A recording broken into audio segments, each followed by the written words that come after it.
Okay, y'all, I just finally finished putting all my paperwork together for my Japan pension refund, which I'm really excited for. It seemed a bit complicated at first, but really broke it down. It's always overwhelming to do any paperwork in Japan. And so when I posted this on my Instagram stories originally, I was like, yeah, I finally finished it. And then some of my friends actually asked if I could kind of explain how I did it because some of the explanations online were a bit complicated. And looking back, the explanations definitely were the blogs and things like that. So I just kind of created a bunch of like Insta stories to help explain and simplify the process with diagrams. Basically just a quick short like a checklist of what you need to do while you're in the country and then what you need to do once you already return to your home country. And just disclaimer, this is not really a tutorial. I'm not really taking a whole full walkthrough, but more so just explaining my experience, kind of what to watch out for from what I experienced. And this is not to be taken as any expert advice whatsoever. So please do your due diligence. And without further ado, here's the Instagram story. So right off the bat, sometimes when you're like reading all of these articles about how to do the pension refund, it sounds unnecessarily complicated. And just the fact that it's in like a blog format makes it kind of ugly. So I've decided to just draw a diagram because visually it'll make more sense.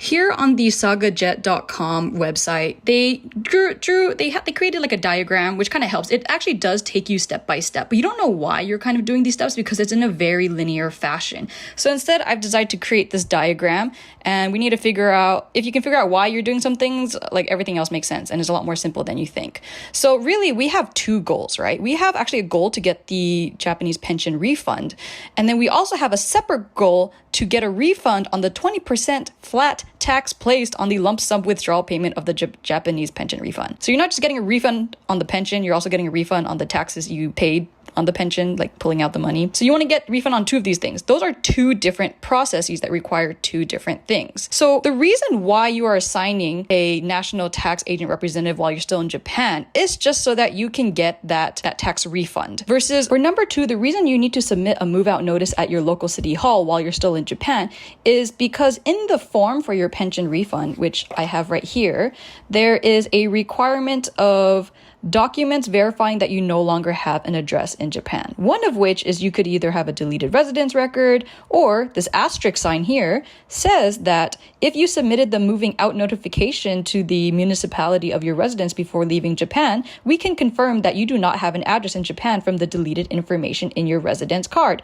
Therefore, you will not need to attach the documents mentioned in point number two. Point number two being documents verifying that you no longer have an address in Japan. But wait, Brenda, where did you get this really cool piece of paper with all the steps? I got it from this website here, which I will have linked on this story right now.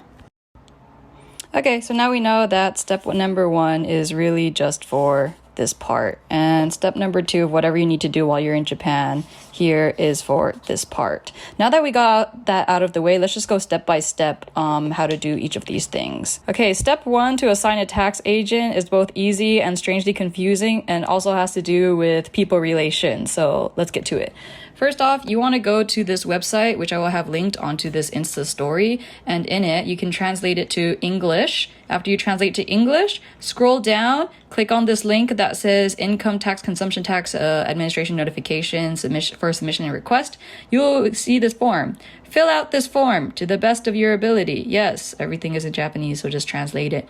Fill out both of them. You will need two files, two copies of these, one for the office to keep and one for you to keep. I recommend that you then go to your local national tax agency building. Don't go to your city because then it might just have you file a tax agent representative for your city tax, which is what we don't really care about. So ignore that one. When you go online and you kind of research who can be a tax agent representative, literally anyone who lives and works in Japan, your friend could, preferably someone who you know is still going to be staying in the country. Hopefully it could be your employers, but let's say your employers don't want to, then maybe like a close friend, preferably someone who knows Japanese, because this kind of puts a responsibility on them. They pretty much, your tax agent later on has to file your income tax return on your behalf. And not only that, you kind of have to trust them because the money is going to go into their bank account and they're going to have to wire you the money.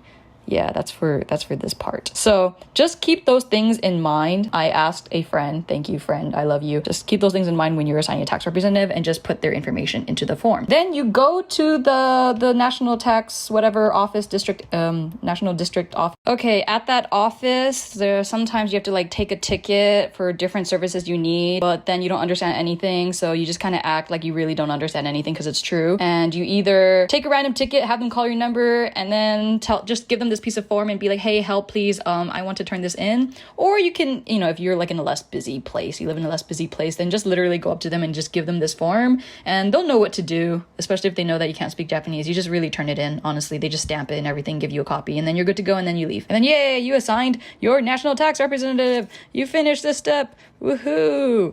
Okay, now second step. For your move out notice, I just went to City Hall sometime on my last day after I moved out from my apartment. I said, hey, I want to submit a move out notice. I kind of gave them like a Google Translate on my phone, and they're like, cool, can you give us like your My Number card and your residence card? And I'm like, yeah, here you go.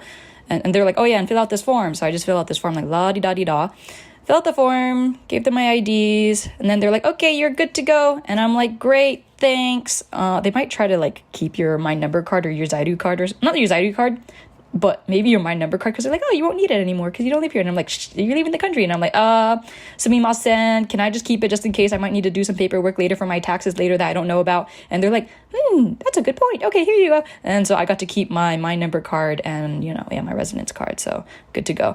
For the residence card, when you leave the country, you're going to go to the separate line during customs at the airport and fill out a form saying like, I don't want to live here anymore. They're like, okay. And then they punched a darn hole into my Zaidu card. That was forever makes me sad. And that's how it makes your Zaidu card useless, your residence card.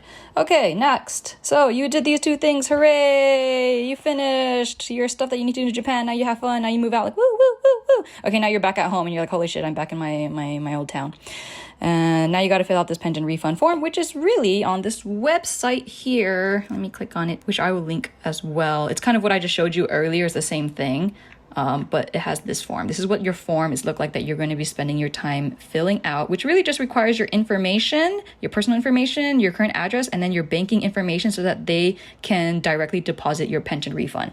So it's actually really, really simple. You fill out that form, you turn in the papers you need to turn in, which is kind of listed right here, steps 1 through 4, and then you mail it to the address that they have on this form here. Yay! So once you get back home, it's pretty simple. You pretty much just fill out the form I just showed you here, and then just include all 4 items, one of which is the actual hard copy of your pension book, and this is what it looked like.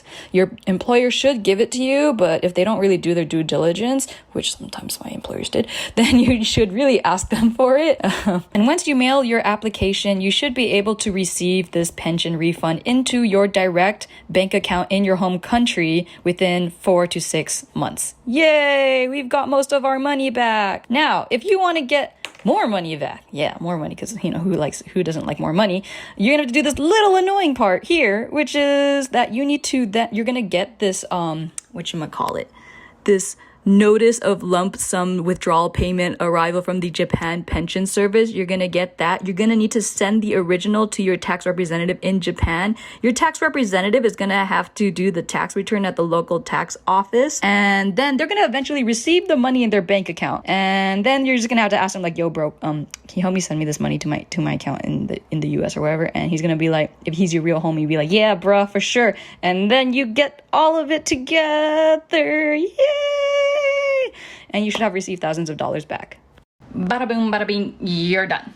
And hopefully you'll never need to do any other paperwork in Japan ever again. Okay, hopefully that was helpful to you. Don't ask me any questions because I don't think I can answer it. But if you still have questions and maybe we can instead, well, I may not know the answers, please comment them below and hopefully we can create a kind of community support group in the comment section where we can ask each other questions and figure out how we did things to the best of our abilities. And that being said, if you're interested in more videos from me just because you like me as a personality, then please subscribe below. But then if not, please don't, because you know, why watch someone you don't really like? Okay, see ya, bye!